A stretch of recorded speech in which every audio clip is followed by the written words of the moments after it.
This dish serves 6 and comes at around 300 calories without any grain.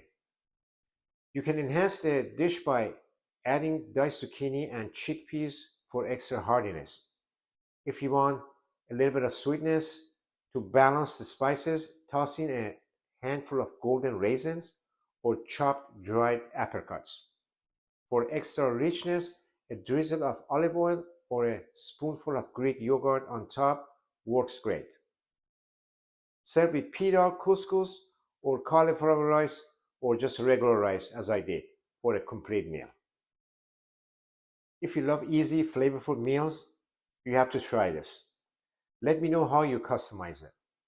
And I invite you to check out my other videos. And thank you so much for watching.